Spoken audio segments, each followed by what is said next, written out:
And a good Thursday evening to you. Temperatures have gotten cooler in the mornings, and that's something we're tracking for you. Frost advisory, first time of the year, frost advisory for pretty much everybody in the Piedmont and into our triad areas for the next couple of days. So just make sure that you're looking at that.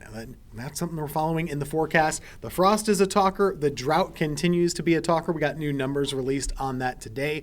We're also looking ahead toward rain potential going into next week. Chances are looking all right. We don't want to jinx anything, but definitely looking like better opportunity for some rain starting on Monday and into Tuesday. Let's get right to the graphics here. This is something I'm tracking, of course, for tonight, but in the meantime, I want to make sure you see this. Wait till you see it. Here it is. It is a beautiful, very pretty Winston-Salem sunset this evening. Oh yeah, that's happening right now. And on the positive side, it looks beautiful. On the negative side, it's only 6:31 in the evening, so it's happening a little bit early out here. And that's something you can expect to continue, of course, as the days continue to shrink and get a little bit earlier. That is just the fact of life at this time, at this time of year. Current conditions, take a look. It's cold out there. Well, getting cooler, I should say, not to be dramatic. Temperatures are in the low 60s right now in Greensboro, Winston-Salem, and Reedsville. Burlington sitting at about 66 degrees. But again, the main talker are the low temperatures.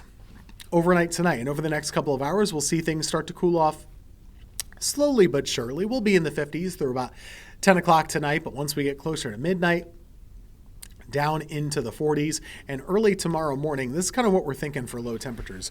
Generally in the mid 30s to upper 30s around the area. All of us will be on the cold side, and that's just something you want to watch out for early tomorrow morning.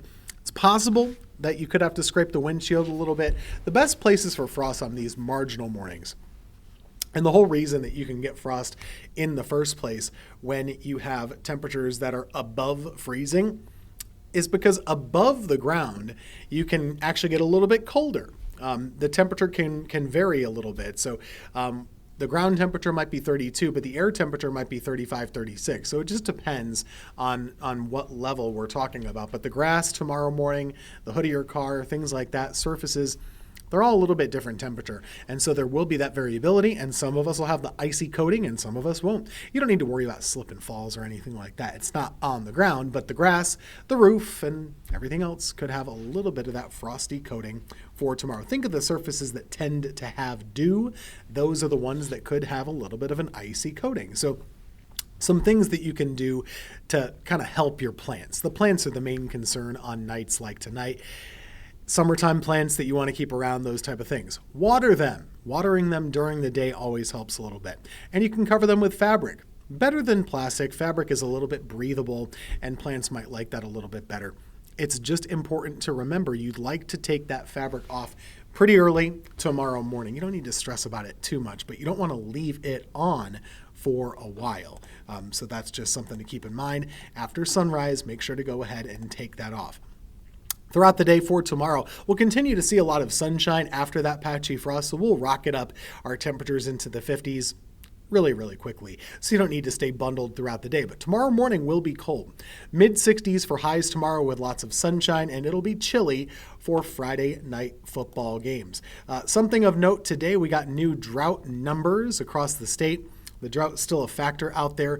Moderate drought, in fact, for most of our triad area with abnormally dry conditions in the western Piedmont. Across the state, it's a little bit worse than that.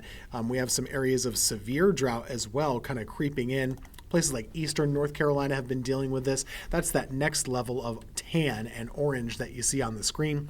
About 53% of the state's in moderate drought right now. And about 15% of the state is considered severe drought. So that's that next level up. So how do you fix that? What do we do about it? Well, we're trying at least to focus on changing the weather pattern. And that's something that's happening a little bit next week. For the first time in a little while, we'll start to see some weather changes. So let's take a look at the map here. This is your futurecast going through the next couple of days. No change yet. We'll still be on the cool, breezy side of things. And with that comes the opportunity and the concern of some fire danger. So keep that in mind the next couple of days. High pressure will still be around on Saturday. It will still be around on Sunday. But that's when we start to see this low pressure kind of getting a little closer to us out here to the west. So this is the system that looks to potentially change things for us. Now notice how cool it is out west. 50s and 60s. This system tries to track our way and bring us the opportunity of having some of that rainfall, but also with the factor of cool air sitting here beforehand. So it could be a cold and wet start to next week. Let me show you how a computer model views this. So again, this is the same idea. We're looking at a dry weekend, but by early Monday, you see what's happening? This little these little indentations in the isobars right there, that signals a cool northeast flow down the east coast. And what that means is a chilly rain, a cold rain setting up on Monday, and that could linger into Tuesday a little bit. So Monday, Tuesday has the opportunity of some rainfall that's not just wet, but it's cold.